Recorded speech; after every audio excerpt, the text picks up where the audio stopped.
Alright, hello to everyone. I will surprise you now a bit and I'm gonna say a few words about this bike, KTM 1290 Duke. As you already realized, this is not my type of bikes, it's not an adventure bike, but I have the chance now to talk about it, or more important, my friend Darren will talk about it. I will just point you what it is. And I decided to make this review because many people ask about it, but until this moment I didn't have the chance to ride this bike. And even if I ride it, it will be for a while, so the review is not going to be fair enough. That's why I will let Darren to tell you everything about the bike and the experience he has with it.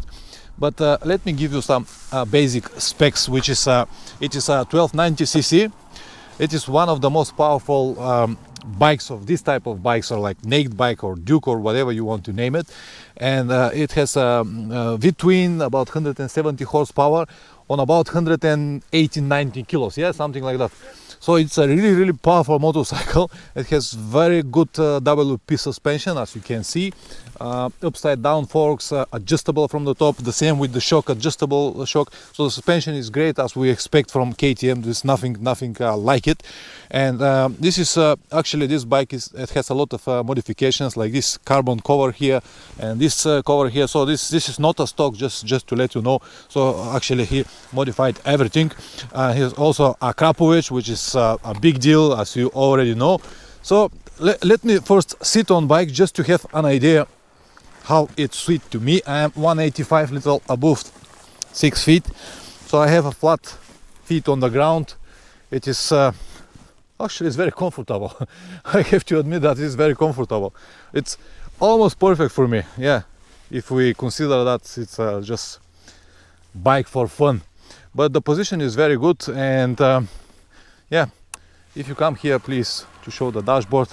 The dashboard is just as KTM do, it's like computer. I will let Darren to speak more about the dashboard just in a few seconds. But what I want to show is just the position, very comfortable. All the tools and instruments are very visible. It is actually very good bike. All right, now just give me a second to swap the mics and to let Darren talk about it, because I believe that he's the person who will tell you more about it. Can you come here please for a while? Okay. All right. Sorry about these changes, but I have no chance to edit the video, so we try to do whatever is possible to do on the fly. Yep. All right, just put this in the pocket. Hey, I'm a movie star. You're a movie star now. Say something to your wife. Yes. All right, I will continue from here. Yes. All right. So tell me something about your experience. Let's start with the first reason. Why did you buy this type of bike? Before this bike, I had an Aprilia, an RSV 1000R, which was quite an enjoyable bike, plenty of power, my style of riding. Except as I'm getting older, I'm finding it's getting a little bit hard on my wrists. So I've decided to try to go for something more upright sitting position, something that I can putt around on, but also have fun on. I've always wanted a dirt bike and go back to dirt, but I keep busting myself up on those. So in my view, this is a dirt bike on the road, and it does everything I want it to and more. Even oodles and oodles of power. I don't have to rev it out to get power. Yeah, she just does everything I want it and does it easy. I can putt along, or I can go fast, and it's quite enjoyable. Okay, let's start with maybe one of the questions most of the guys are interesting. What is the price compared to the rest of the sport bikes? These days, the bikes are all around the $20,000 mark. This one's around 26, the newer version. Yeah? Yes, Australian dollars, 26 Australian dollars. That'd be the newer model. When this one came out, it was around 26. But most of the bikes these days are all around the $20,000 mark. Okay. Or from about $16,000 upwards, some of the Jap bikes. But KTM, fantastic. Oh yeah.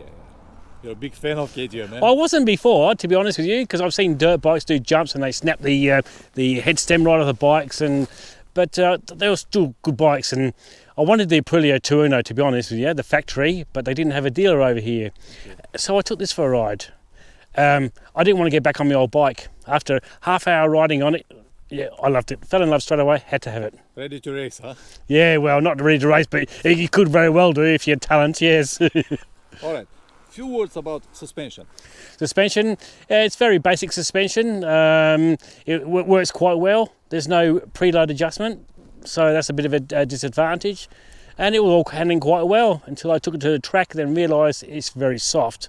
So I've had to upgrade the suspension, and now set up for my weight, and it's fantastic. How much the upgrades cost you? The upgrade will cost me about $1,300 all up. So yeah, so they've put all new internals in the front, Okay. and rebuilt the rear shocker, and also set it to my weight. All right, good. The next question I want to ask you, it is obvious that the performance is more than enough. You have more than enough power. Oh yes, But yes. is it dangerous to ride these motorcycles because of this extra power? Yes, it all depends on the rider itself. It's a bike you could putt around the city, and it does it easy. Yeah. You can putt around. It's not intimidating.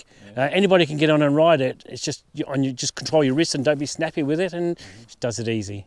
Does it everything easy. All right. Could you please sit for a while? I just want to check how it's with you. And what is your size? I'm 5'10" 5 and a little bit fat, but it's quite nice sitting position. It's very comfortable, very neutral. Yeah. I'll put some rear sets on it to try and set my position better. I've got heated handle grips. So yes, and just a few more modifications on mine. It's really perfect. Yes. Tell me something about the dashboard and the features here, because it has a lot. Yes. Obviously. Yeah, there's a few different modes. I'll just turn it on now. There's a sport mode, street mode, and rain mode. Rain mode takes it down to about 100 horsepower. Whoops, I'll go back to there. Streets is the 180 horsepower, same as sport, but the street is a little bit more softer on the throttle. Then we can go down to, you've got traction control, you've got the ABS, and also super motard traction control. So therefore I can have the ABS on the front, but not on the back. A simple question. Go back to the riding modes. What I noticed, what I experienced on one of the GS 1200. Yes. Also, they've got a different riding modes, but I did not felt any difference. They were also got the differences between the actually you can adjust the shock. And Yes, just the dampening on those bikes. I haven't felt anything. Is Yes. it here the same or? No, this does not have any suspension adjustment. Okay. What about the riding modes? You feel it when you change it, or? Yes, you definitely can. If you go down to rain mode, you could down to 100 horsepower. Yeah. So it does feel a little bit flat. From street to sport, there's not a lot of difference, as it's the same horsepower, but it's just a lot easier to ride on the throttle. It's not so snappy because it's a more of a longer reach in the throttle, where in the sports it's shorter. Okay. And how is the headlights performance? Headlights are, yeah, not too bad. I don't do a lot of night riding. It's got the LED light as well as a day riding light, but yeah, they seem to be okay. I know a few people that do have these bikes seem to update the headlights, but like I say, I don't do much night riding, especially being here in Tasmania. So much wildlife on the road. Yeah, I can So guess, I just trying to say What away about from the that. brakes? Brakes, phenomenal, fantastic, Phenomenal. great brakes. Yep. What is it? 320 or more? Here? Yeah, 320. 320 double disc Brembo. Yeah, oh, man. Brembo monoblocks. Yeah. Really good brakes. Oh. Yep. The back brake's very soft. Feels as though it's not even working half the time. But yet again, you don't need it. You know, it just helps keep the bike straight Oh, under then you braking. need it, yeah? Oh yeah, oh yes, Okay. it's fantastic. So we've got some. What I saw today, every time when you twist the throttle harder, you actually lift the front wheel. Yeah. How dangerous is that? Well, it depends on the rider, I suppose. But If you have experience. yes, it does it effortlessly. It does it easy. It's just so smooth. You can just slowly bring it up. With the other sports bikes and smaller things, they're really snappy. Where this is just so controllable. Would you recommend this bike for someone like newbie? For a newbie, no. No, absolutely not. Yeah? No, they get themselves in trouble. You want to have a few years experience on smaller capacity bikes first. But it all depends on their history. You know, if you've got a dirt bike history, yep, you won't have trouble. But it's so easy to ride slow as well. Yeah, absolutely. And finally, I want you to tell me, okay, I understand you like the bike, you love everything. Oh yeah. Just if you have something you don't like, just to point it.